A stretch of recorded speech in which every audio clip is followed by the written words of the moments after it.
Hi, this is your host. The year is 3000 BC, and you are an ancient Egyptian preparing for death.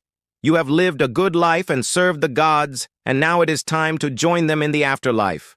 But first, your body must be preserved so that your soul can travel safely to the next world. You are about to go through a strange transformation. Your organs will be removed, your skin will be stripped away, and your bones will be wrapped in bandages.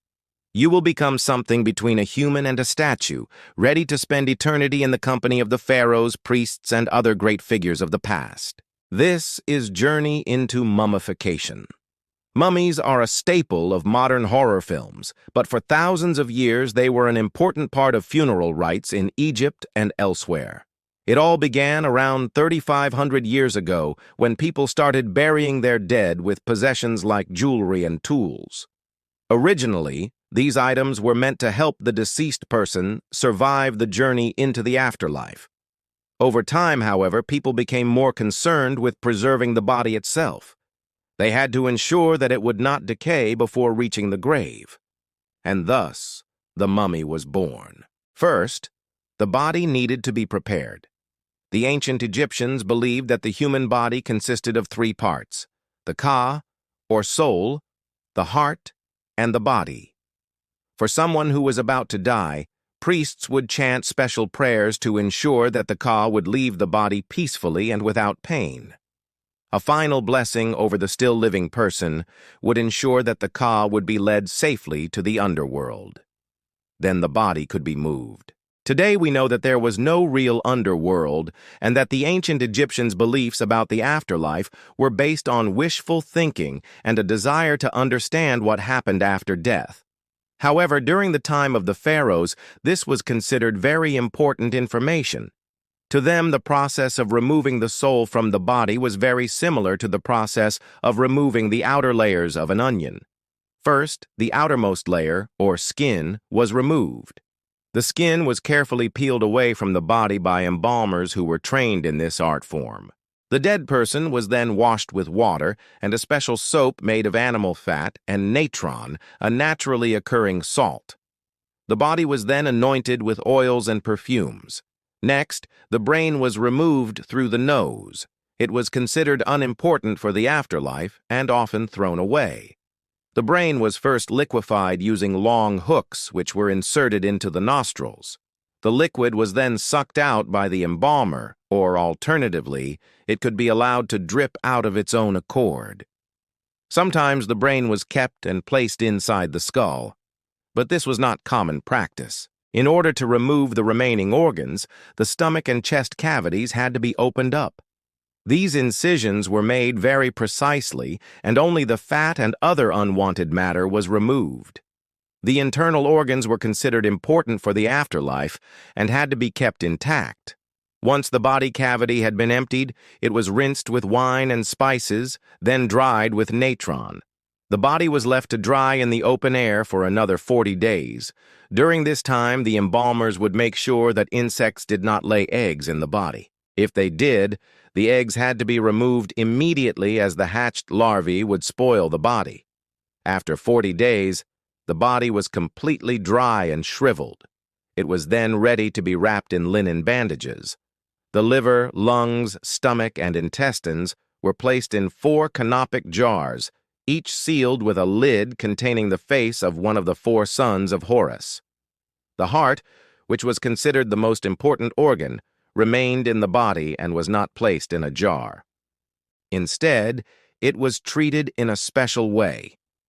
Before wrapping the body, the embalmers would place a small statue of the deceased inside the chest cavity. This was meant to ensure that the person's heart would not be weighed against the feather of truth in the afterlife.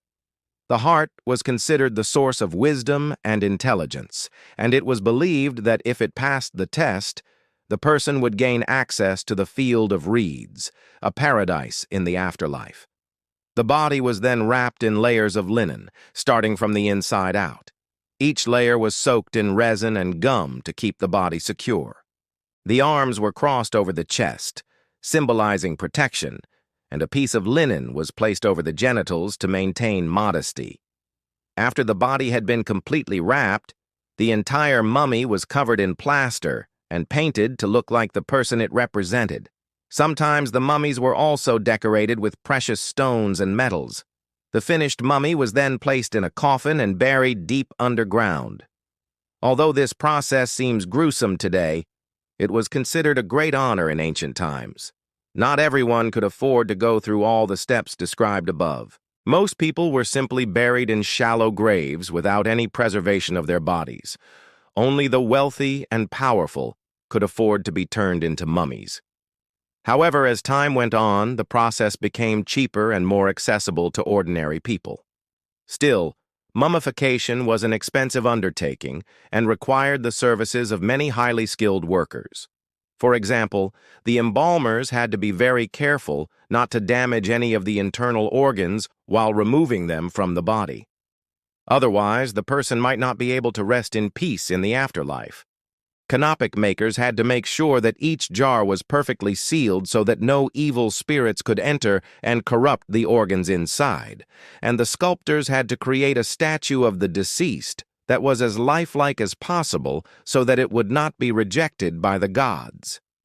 The ancient Egyptians believed that mummification was necessary to ensure the safe passage of the soul into the afterlife. They believed that if the body was not properly prepared, the soul would be unable to leave and would wander the earth as a ghost. By wrapping the body in linen bandages, the Egyptians were literally binding the soul to the body so that it would not be able to escape. They also believed that mummification was necessary to protect the body from decay. If the body was not preserved, it would quickly begin to rot and attract unwanted attention from animals and insects. The Egyptians believed that this would defile the body and prevent the soul from entering the afterlife. Interestingly, mummification was not just a religious practice, it was also a way of showing respect for the dead. In some cases, the Egyptians would even mummify the bodies of animals, such as cats and dogs, because they believed that these animals could be reincarnated. Therefore, they needed to be preserved so that the soul could be reborn into a new animal body. Today, mummies are mostly found in museums where they are displayed for people to admire. Some people believe that mummies are cursed and that anyone who touches them will suffer bad luck. However, there is no evidence to support this claim.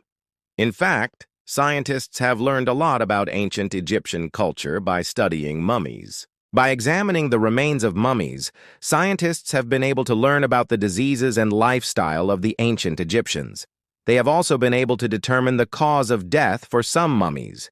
In some cases, mummies have been found with wounds that indicate they were killed in battle.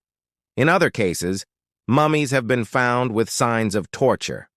There is a popular myth that says the ancient Egyptians used to put a ring in the dead person's nose to keep the soul inside. While it's true that the Egyptians sometimes put rings on the fingers of mummies, there is no evidence that they ever put a ring in the dead person's nose. In fact, the idea of putting a ring in someone's nose is a relatively modern invention. It only became popular in the 20th century when people started getting their noses pierced as a form of body modification. If you were an ancient Egyptian who had just died, you would probably be very happy to know that your body would be preserved for eternity. You would also be pleased to know that your soul would be able to travel safely to the afterlife and enjoy all of the pleasures that it had to offer. In fact, you would probably feel honored to be one of the few people whose bodies were preserved in this way. Mummification was a very exclusive practice and was reserved for the wealthy and powerful. It was a way of showing respect for the dead and ensuring that they would not be forgotten. As we have seen, the process of mummification was a long and complicated one. It took many months to complete and required the services of many highly skilled workers. However, the results were worth it. Mummies are some of the most amazing artifacts from ancient Egypt, and they continue to fascinate people all over the world. So what do you think? Would you want to be mummified after you die? Let me know in the comments below, and don't forget to subscribe for more Journey into videos. Thanks for watching.